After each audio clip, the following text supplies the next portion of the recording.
2018 AUDL Championship weekend is just about over, and we're here to wrap it up on Game Day Live. Evan Lepler, Megan Tormey, Aaron Maraca, and Charlie Eisenhood.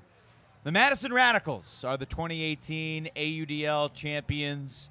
A pretty cool scene here at Breeze Stevens Field. Charlie, you got to feel happy for the Radicals. What are your initial takeaways from this game, this weekend, and this crowd giving us this moment? I mean, finally for the Radicals. I mean, that's the number one thing. They finally come away with a championship after obviously taking over as the Midwest champion for years. They've been here so many times, come up short all those times, and finally they come away with the win. And to do it at home is super special. And I just think complete game from them. Great defense. O-line only got broken 3 times. Really just showed all facets of the game. I thought the coaching was good from Tim DeBile. They won that game. It's not like Dallas gave it away. They went out and took it.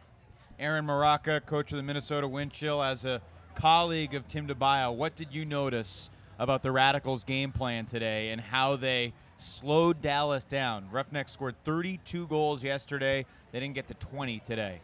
Yeah, absolutely. Madison cycled through a number of different looks over the course of the game and really kind of made Dallas stay in their thinking brain most of the game. So we got to see some of their person looks, we got to see some switching, and then we finally got a look at the Madison zone.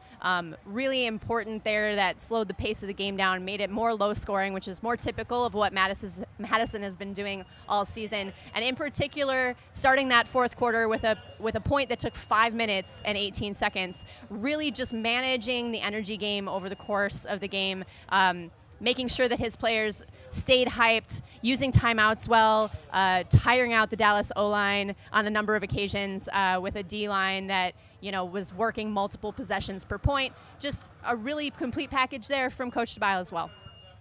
Megan, you were up close and personal with the victorious Radicals post-game. What was it like seeing the emotions of Tim DeBile and Pat Schreiwise and Kevin Pettit-Scantling and the rest of the Radicals? It was honestly very moving. Before I interviewed Tim, I just said, hey, and I went to say congratulations, and I got choked up on his behalf because they're surrounded by their fans. He just looked so overwhelmingly happy to have finally managed to get his team to a championship win. And what better place to do it than on a beautiful sunny Sunday in Madison. On the broadcast, Chuck and Brian kept talking about how Dallas didn't look the same from an energy standpoint. Did they look fatigued to you? You talked to anyone after the game? Have they gone on the record about anything? I haven't had a chance to get out on the field yet, but I think without question. Yeah. And at halftime they said as much that fatigue was a factor. And I think you saw that with the way that they just couldn't get it going on offense. Madison was backing them, and they just looked a little bit indecisive on their undercuts, and there were a lot of long points. They didn't get that smooth motion we saw yesterday against New York. I think a couple of injuries limited them. But no question, I think they just didn't have gas in the tank. I think that was very clear, starting really in the middle of the second quarter. Got a couple Radicals heading this way. Kevin Brown and Peter Graffi. Come on in, guys. Come on in, Kevin. We'll make room for you. Kevin Brown of the Radicals and Peter Graffi. Come on in, Peter. Kevin, congratulations. What was it like celebrating with this team after you won a championship? Something you guys have been striving to do for a long time. There's not many words to describe it. I think we're all kind of just speechless and enjoying it while we can.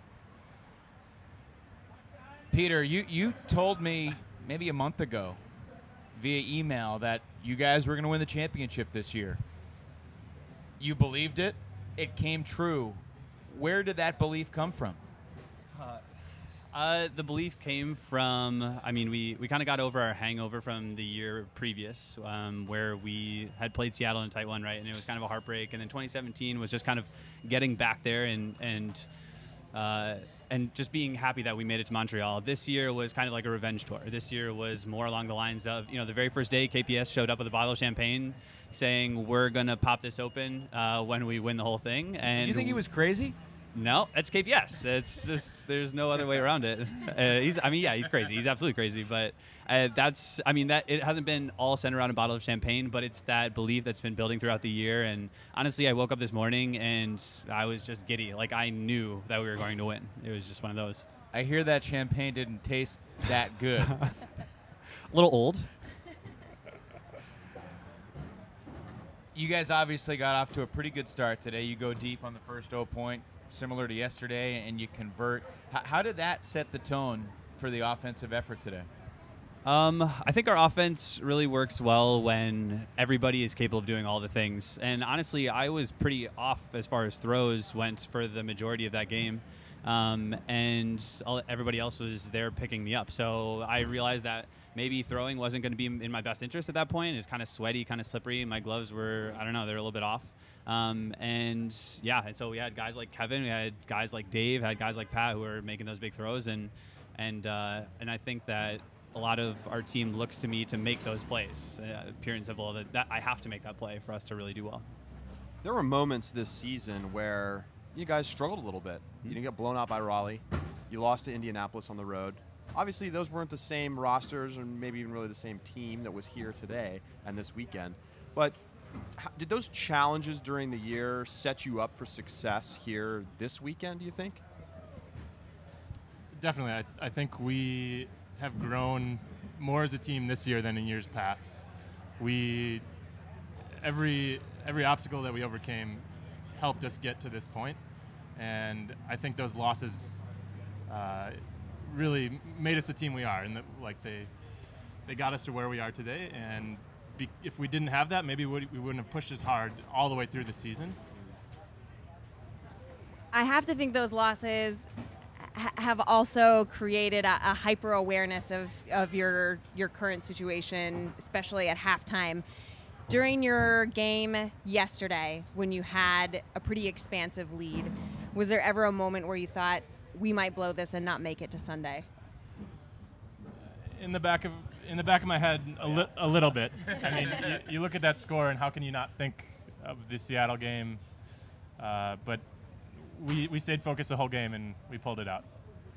We couldn't have done it without our defense to start the game, but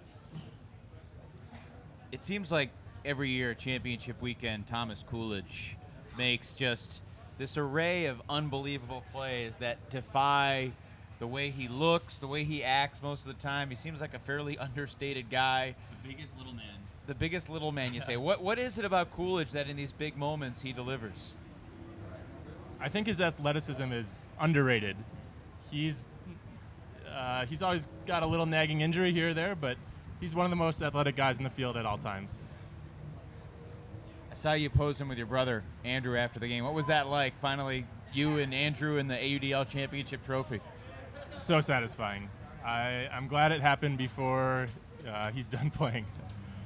I'm not sure how many years he has left. What do you think? How many more years does he have? Might be his last. I don't know. Really? This is the first year he hasn't played club with us. I guess it's Good good way a to go out on moment to top. go out Yeah. as any. You came into this game with confidence. How did you guys attack Dallas? Because they certainly didn't look as fast as they did yesterday, but they're a really talented team, and obviously between Jay and Chris LaRock and Dalton Smith and Carson Wilder, they've got a bunch of talented players. What was kind of the game plan in terms of attacking Dallas? Well, defensively, we put Jay on Sterling Kanaki Island, and that worked out pretty well for us. I think Jay, I don't know what his stat line was, but it probably wasn't that fantastic. Sterling is phenomenal. He's absolutely a great defender. Have you guys been to Kanaki Island before yourselves? Many a time. It's not fun. But I mean, we had done our scouting. We knew exactly who we needed to shut down, who we needed to push where, send Muffin deep, and kind of push Jay under a little bit, and it ended up working really well. So defensively, hats off to Spyro, he's our defensive coach, and he does a lot of video and stuff. He basically scouts every team well in advance, tells us all the things we need to be doing, which is really awesome. And then offensively, we just played our game. That's the best way to describe it, is we just did the things we knew how to do. Yeah, it's interesting because the O-line has kind of been maybe the sticky point this season for the team. And you only gave up 3 breaks today against a good Dallas defense. And, you know, they may have been a little tired, but still, there was just great consistency. And when you turned it over, you got the disc back. What was working so well for the offense today? As far as I could tell, we were doing a really good job just creating separation in our cuts downfield. I honestly found that the Aviators defense was actually pretty gummy. Like, it was hard to get open on them at times, and they were kind of messing things up. The Roughnecks, for whatever reason, I think they trusted themselves more in kind of the 1v1 matchups downfield. And to be perfectly honest, we have a lot of great athletes that are going to be cutting downfield. When you have Pat and Colin and KB and Scott Riggles, and like, somebody's going to be able to get open sometime, and that's exactly what happened for us. We just trusted the process. I want to ask you guys about Tim DeBile, because I know Ultimate players, and sometimes it takes a while to build trust with a new guy who shows up to be your coach, some guy you don't know all that well beforehand.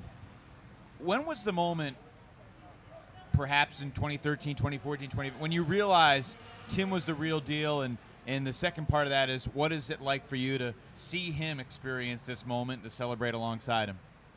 Well, I'll go first quickly and then give it to Kevin but like, we all love Tim. Tim is amazing. He gives so much to make this team work every year, which is awesome. Blood, sweat, and tears, and all the owners do, and everybody else, like tons of volunteers and interns and everything that make the Radicals run, which is great. But Tim is really like the lifeblood of our team, and we all just appreciate how much work he puts in every single year, and especially amongst ourselves, like amongst the team, but in the community. Like, he is always getting the Radicals out.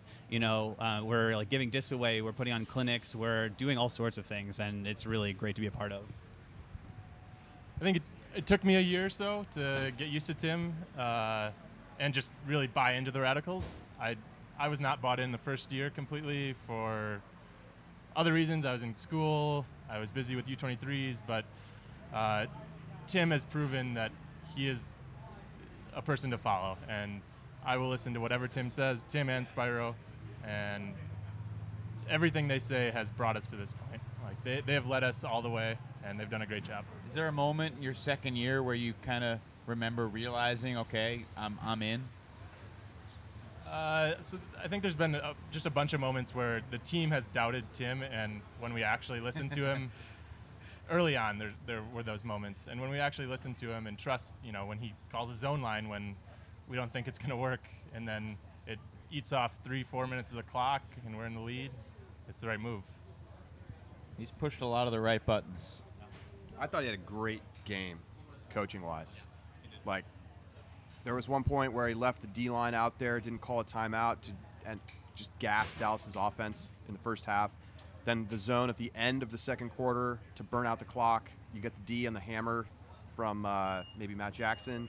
And then second half, just, you know, the right timeout calls and the right play calls and the right defensive choices. I think just a super game from the coaching staff. I want to ask you guys about the KPS grab at the end of the third quarter.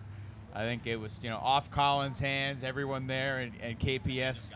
You threw that, right? When you threw that, what was going through your mind?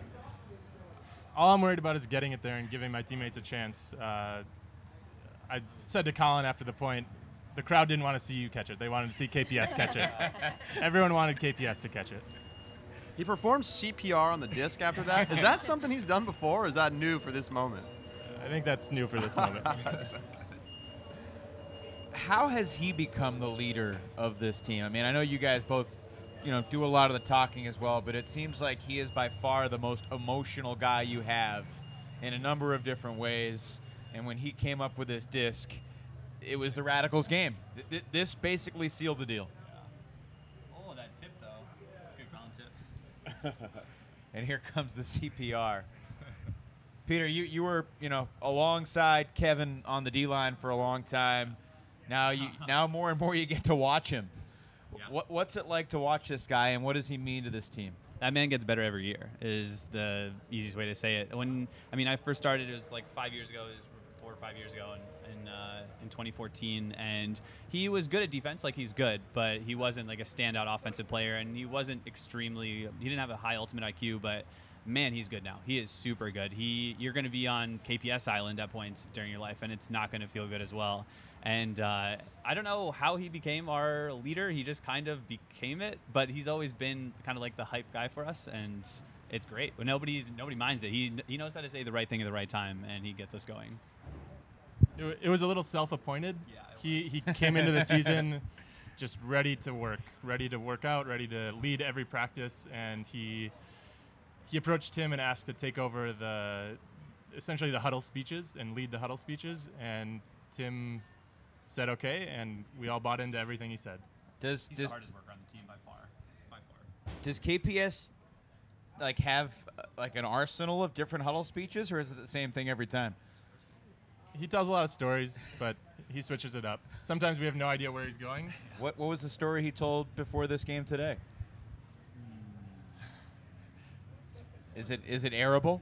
Probably not. The one that he was talking. The one that he was talking about at the beginning of the weekend really was about, or maybe the practice before was about how he gets 1 to 2 good cries in every single year, and typically it's a championship weekend cry. One of those cries is a championship weekend cry, and it's always been on the bad end, the negative end.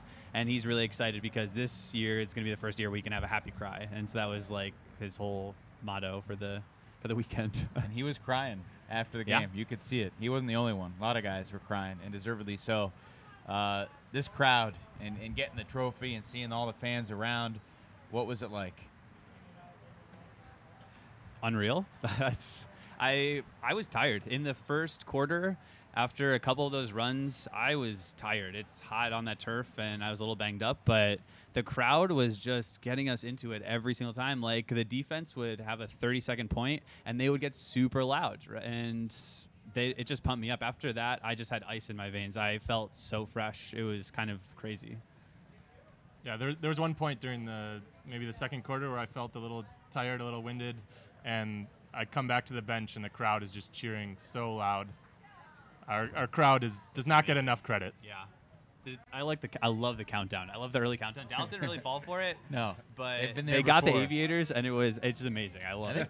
It may have gotten them during the regular season game last year, and they learned their lesson. Aaron, do you have any questions? Do you want to try to negotiate a Minnesota Windshield free agent contract with one of these guys? I mean, no, I think I'm curious more about how, between your leadership, is the whole game planned out from start to finish? Are you rolling with the punches? Are you, improvising ever? Or does it feel like you're handed down a plan at the beginning and everyone just kind of follows along?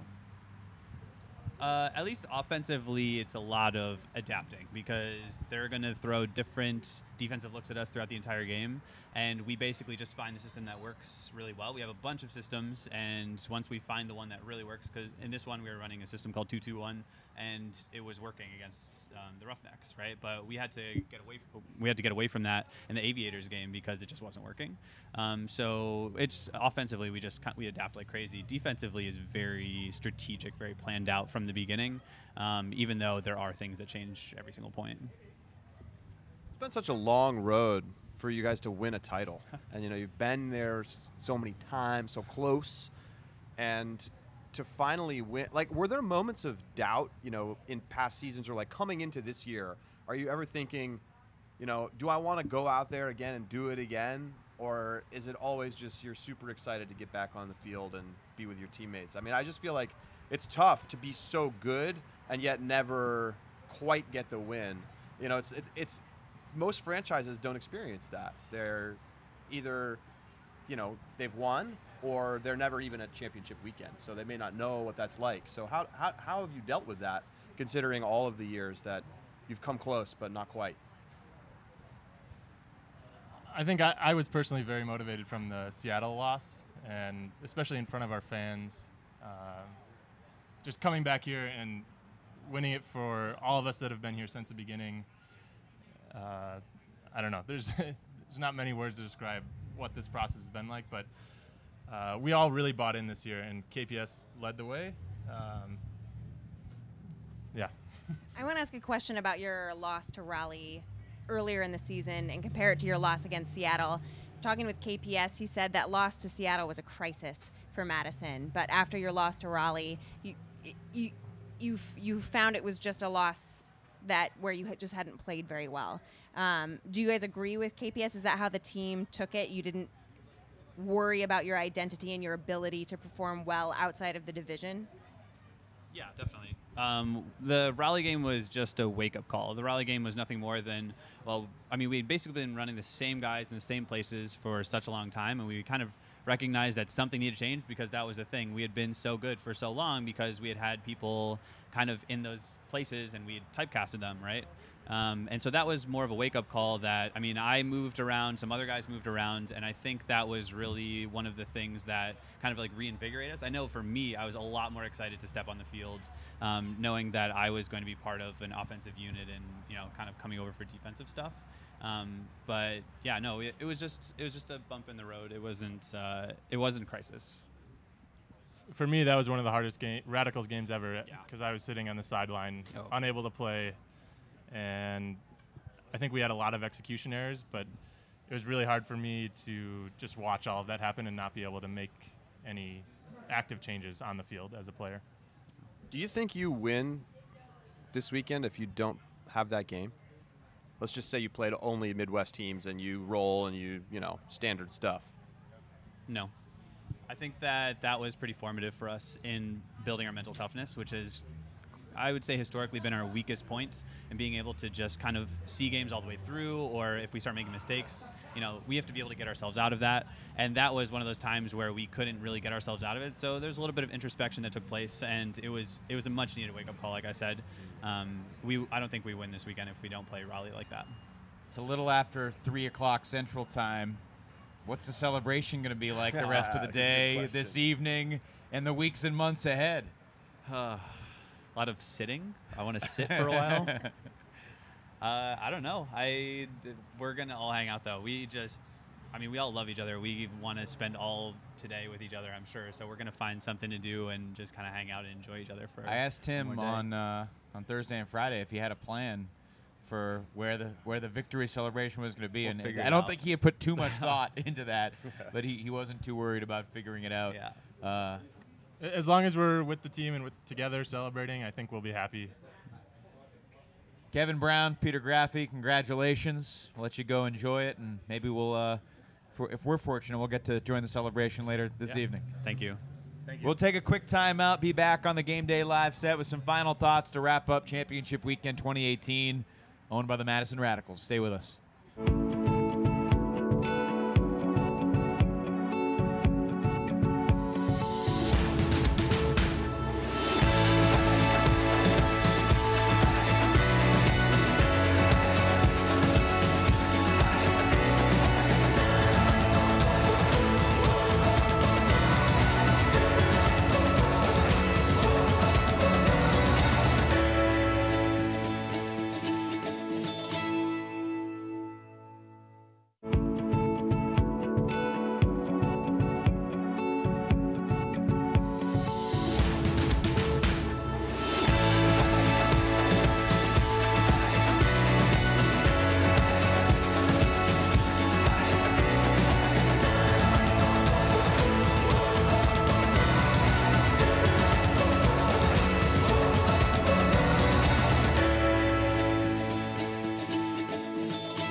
And we're back on Game Day Live at Championship Weekend, Breeze Stevens Field in Madison. Megan Tormey, Aaron Maraca, Charlie Eisenhood. I am Evan Lepler. It has been a lot of talking, a lot of waiting. It is much hotter out here than it was in our broadcast booth. I realize that now, how fortunate we were and what the players were dealing with. Chuck, I'm curious to get your point on a point that Chuck Kindred made at the end of the broadcast, how this victory kind of redefines Ultimate in Madison, and the Radicals getting this victory kind of transformed the perception of their Ultimate City. Do you agree with that? Well, yeah, I mean, I think this changes what people think about the Madison Radicals, and absolutely, this is not. While this has been a city with a lot of success at the college level, it's not a city that's had great success at the club, and you know. You can't say they've been not unsuccessful professionally, but to not win and come close, you know, it's there's so many sports franchises and players who are defined by the fact that they never win, even if they are great. And so the fact that they finally have the win under their belt, I mean, that changes everything. That's a defining franchise win, and I feel like it does change the way that you think about it. But I also think we're going to see a lot of players retire. I think we heard Kevin Brown say his brother Andrew probably done. I wouldn't be surprised if Scott Riggles is done. He basically had already retired and came back for one last hurrah. So this is it's a huge moment for the city and for the team, and I think you can feel that when they in their answers. You've been in the Midwest, based in Minnesota, coaching in Minnesota. How do you feel about that question? How does this win redefine Ultimate in Madison and maybe open up different possibilities for the Midwest Division? Yeah, absolutely. I think the other thing that's interesting about the 2 wins this weekend is that they were punctuated, right? Like, these were not close, eke it out kind of wins. These were pretty defining, dismantling full games from this team twice over a long, hot weekend on the hot turf down there. I think, the Midwest Division in general doesn't get a whole lot of universal respect, and we don't have an opportunity to go outside of this division very often to test ourselves. So it is a little bit of an echo chamber in here as well. So I think for Madison to take home the crown maybe gives all the Midwest Division teams a little bit of a pep in their step, because maybe we feel like we are ramping up the way that we're supposed to, and maybe we can compete in those cross-country games next year as well. The pieces fell into place for the Radicals, and they take advantage of circumstance. Dallas beats Raleigh, a team that we know they didn't match up with well, and New York beats Toronto, and then Dallas wins but loses a couple of their big guys, and meanwhile Madison just keeps chugging along, and they built this depth, they built this system that was ready to pounce and capitalize. Yeah, and I don't know if this is perhaps the answer you're looking for, but I think that is going to leave question in people's minds next season. I think a lot of people are going to say, yeah, but Raleigh wasn't there. Yeah, but Toronto wasn't there. Had those teams been there, Madison would not have walked home with the hardware. Had Kevin Richardson and Dan Evans still been in the game, Madison might not have walked home with the hardware. And I don't know if I agree with that. I'm just saying that I think Madison will still have something to prove next season, given the gifts that the universe bestowed upon them. So Madison wins. Where does Dallas go from here? I mean, what are their takeaways from this weekend? Man, keep getting the young guys reps. I mean, they're a really young team. Compare them to Madison. They are so much younger, and I think ready to continue to get better. I mean, they weren't supposed to be here in the final, and considering the injuries, you sort of there is a little what if with them. But considering all the great talent that they lost in the last couple of years, why not them next year and next 2 years? I mean, they feel like a team that we're going to continue to see at championship weekend. Yep, also young in kind of their infrastructure, right? Wes Nemec, still a young coach compared to Tim DeBile's reign over this Madison program for so many years. So for them to get all the way to the final with those young guys in tow, and on the second year of Coach Nemec's tenure in the program, you got to be hopeful coming out of this game. You look maybe back at some of the controllables, some of the matchups, some of the moments, and you rebuild a little bit in the off season with specific answers to those questions. I think next year we're going to see a continued investment from them on that whole team dynamic, and really try to continue to push in that general direction. Yeah, and they got to work on their defense.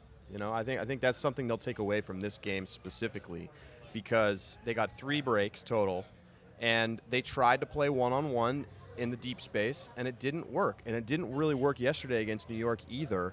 And New York just made enough mistakes for Dallas to win the game. And, I misread this game, to be honest. I thought Dallas was going to win, but I thought their defense was going to do more. And I think they rely a lot on their athleticism downfield. But, Peter Graffi ate their lunch. I mean, he had, 6 goals?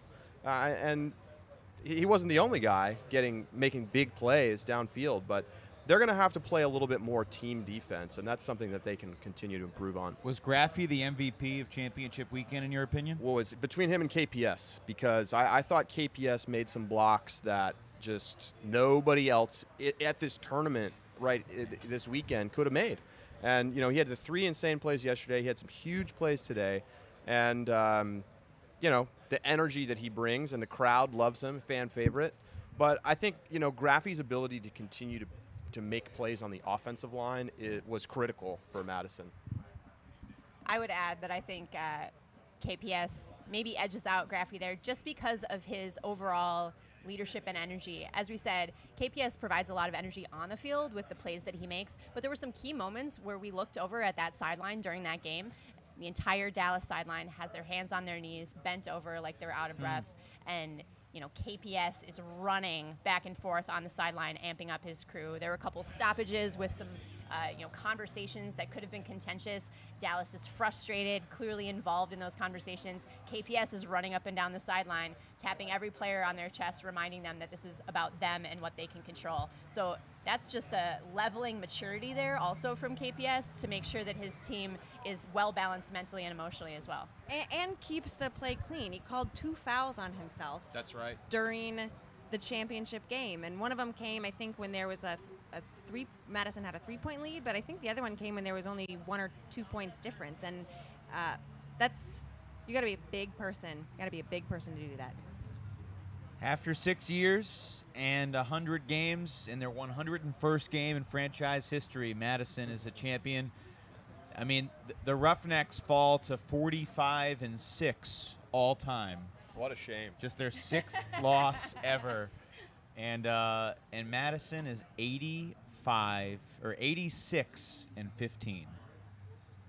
don't know how you feel as a Midwest adversary. They have been the standard of excellence. Absolutely, but an effort like this also, I mean, they continue to have it, right? It's this target on your back. When you're at the top of the pile, everyone comes knocking, and I think that there will be some reinvigoration in an effort to make sure that they stay humble, at least in our little central abode. Megan, final thought on the weekend, Madison's victory, and this whole experience.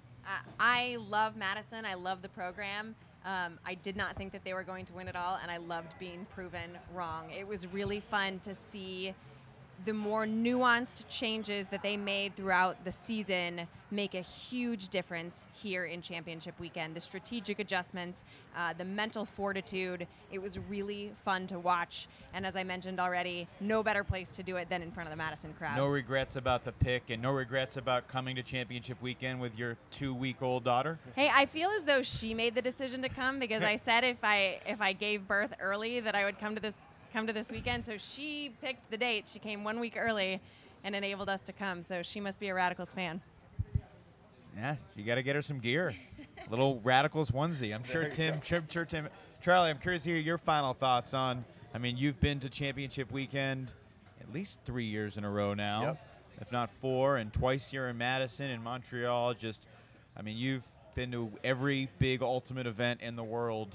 Put this in perspective. Where does the AUDL fit into this landscape of ultimate in different levels nationally and internationally, and your thoughts on the Radicals championship? There's a lot of ways to go with that question, I think. But what I'll say is that, this event, and I said this 2 years ago as well, but I think it gets a little bit extra special because the Madison won. Yeah. But you look out and you see 3,000-ish people. I mean, I don't have the specific numbers, but a ton of fans here. Thought you were going to count. You didn't count? I did my best. They got the food. People are eating eggplant fries, and there's ice cream, and there's a positive vibes, and great crowd, great games. I thought, that aside from the LA Madison game, I thought the games were competitive and interesting, and not too many calls. Refs didn't have to get too involved. I think it was just like that we're starting to see what a great sort of spectator event can look like for Ultimate. And it feels a little more refined this year than it did last year or in Madison 2 years ago. I think obviously it's always extra special for the home crowd to watch their home team win. But, I think if the AUDL can find more games that feel like this, maybe not with 3,000 people, but more, the food, the atmosphere, just the overall energy that that, you know, that's where the league's got to go, and it's easier said than done, for sure. It is. That's clearly the big picture goal, but another step forward taken this weekend, and it is a privilege to be here for it. Aaron, I've given everyone. Do you have any final thoughts on the weekend? We really appreciate you being here, coming from the Twin Cities to be a part of our crew. What was this experience like for you? This is your first championship weekend, right? Yes, this is my first opportunity to be here, so thank you for inviting me to participate. It's been really interesting. I was looking forward to it as an ultimate nerd to see different looks and different strategies and the way different coaches reacted, and I think I got some information to download, and you know, there were a couple really interesting and clever things that happened over the course of the weekend. Certainly, you know, in my trajectory as a coach, I want to be better all the time, so these are great people to be around and a great caliber of ultimate to spectate. But anyway, I've really enjoyed being here with all of you and being able to talk about ultimate. It's one of my favorite things to do. Awesome. Well, looking forward to next year already, and we made it. We made it, and I made it. I didn't need to go rushing to the airport in the middle of a game. Yeah, life's about to change, but that's all good things in a great way. Megan Tormey, Aaron Maraca, Charlie Eisenhood, thank you all so much. And for Ian Toner and Brian Jones and Chuck Kindred and Luke Johnson and Josh Havens and the Lunger brothers and everyone else on our crew, it's been a privilege bringing you Championship Weekend 2018 here in Madison. Congratulations to the Radicals. The celebration is just beginning. We're going to go join the party and wrap up our coverage of AUDL Championship Weekend. Thanks so much for tuning in all season long. More coverage still to come, obviously, this week, certainly on UltiWorld. Tuesday Toss. Louis Zatzman has been a madman crawling around for content. Looking forward to reading all of his stuff. So the off season is here. 2019 will be here before we know it. Thanks so much for being with us. And for our entire crew, good afternoon from Madison, Wisconsin.